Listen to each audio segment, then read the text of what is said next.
ನಮಸ್ಕಾರ. ಎಲ್ಲ ಚಾಲಕ ಅಣ್ಣ ತಮ್ಮಂದರಲ್ಲೂ ನಾನು ವಿನಂತಿ ಮಾಡಿಕೊಳ್ಳೋದೇನಂತ ಹೇಳಿದ್ರೆ, ಈಗ ಮಂಜಿನ ಕಾಲ ಆಗಿರೋದ್ರಿಂದ ಪ್ರತಿದಿನ ಹೆದ್ದಾರಿಯಲ್ಲಿ ಒಂದು 10 ಅಪಘಾತಗಳಾಗ್ತಿದೆ. ಈ ಒಂದು ಅಪಘಾತಗಳಿಂದ ಸಾರ್ವಜನಿಕರಿಗೂ ತೊಂದರೆ ಆಗ್ತಿದೆ, ನಿಮ್ಮ ಕುಟುಂಬಗಳಿಗೂ ಸಹ ನಿಮ್ಮನ್ನು ನಂಬಿಕೊಂಡಿರುತ್ತಾರೆ, ಅವ್ರಿಗೂ ಸಹ ತೊಂದರೆ ಆಗ್ತಿದೆ. ದಯವಿಟ್ಟು ಮುಂಜಾನೆ ಸಮಯದಲ್ಲಿ 3 ರಿಂದ 6 ಗಂಟೆ ಸಮಯದಲ್ಲಿ ಚಾಲನೆ ಮಾಡುವಂಥ ಸಮಯದಲ್ಲಿ ಎಚ್ಚೆತ್ತುಕೊಂಡು ಜಾಗೃತರಾಗಿ ವಾಹನವನ್ನು ಚಲಾಯಿಸಬೇಕಂತ ಅಲ್ಲಿ ತಮ್ಮಲ್ಲಿ ವಿನಂತಿ ಮಾಡಿಕೊಳ್ತೇನೆ. ರಾಷ್ಟ್ರೀಯ ಹೆದ್ದಾರಿಯವರು ಸಹ ಇತ್ತೀಚೆಗೆ ನಮ್ಮ ಮುಳಬಾಗಿಲಿನಿಂದ ನಂಗ್ಲಿ ಬಾರ್ಡರ್ವರೆಗೂ ಸಹ ಸುಮಾರು ಒಂದು 4-5 ಅಪಘಾತಗಳಾಗಿರುತ್ತೆ. ಇದರಿಂದ ಒಂದು ಪ್ರಾಣಗಳು ಕಳೆದುಕೊಂಡಿರ್ತಾರೆ ಮತ್ತು ಅಪಘಾತಗಳಾಗಿ ಗಾಯಗಳಾಗಿರುತ್ತದೆ. ಕಾರಣ ಏನಪ್ಪ ಅಂತ ಹೇಳಿದ್ರೆ, ಎಲ್ಲೇ ಆಗಲಿ ಒಂದು ಜೀಬ್ರಾ ಕ್ರಾಸ್ ಅನ್ನೋದಿಲ್ಲ.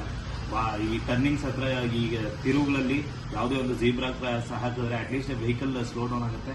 ಮತ್ತೆ ಡಿವೈಡರ್ ಪಕ್ಕದಲ್ಲಿರುವಂತಹ ಒಂದು ಲೈನ್ಸ್ಗೆ ಬಂದ್ಬಿಟ್ಟು ಯಾವುದೇ ಅಂತ ಒಂದು ಸಿಗ್ನಲ್ ಲೈಟ್ಸ್ ಕ್ಯಾಪ್ ಹಾಕ್ತಿದ್ರು, ರೇಡಿಯಂ ಕ್ಯಾಪ್ ಹಾಕ್ತಿದ್ರು. ಆ ಕ್ಯಾಪ್ ಇಲ್ಲದಿರೋದ್ರ ಕಾರಣದಿಂದ ಡ್ರೈವರ್ಗಳಿಗೆ ರಾತ್ರಿ ಸಮಯದಲ್ಲಿ ಒಂದು ರಸ್ತೆ ಸರಿಯಾಗಿ ಕಾಣದಿರೋಂಥ ಸಮಯದಲ್ಲಿ ಅಪಘಾತಗಳು ಹೆಚ್ಚಾಗ್ತಿದೆ. ಕೂಡಲೇ ನಮ್ಮ ಪೊಲೀಸ್ ವರಿಷ್ಠಾಧಿಕಾರಿಗಳಾದಂಥ ನಿಖಿಲ್ ಸರ್ ಅವರು ಹಾಗೆ ಹೆದ್ದಾರಿ ಪ್ರಾಧಿಕಾರದವರು ಸಹ ಇದರ ಬಗ್ಗೆ ಸ್ವಲ್ಪ ಗಮನ ಹರಿಸಿ ಅನುಕೂಲ ಮಾಡಿಕೊಡ್ಬೇಕಾಗಿ ಪ್ರಾರ್ಥನೆ.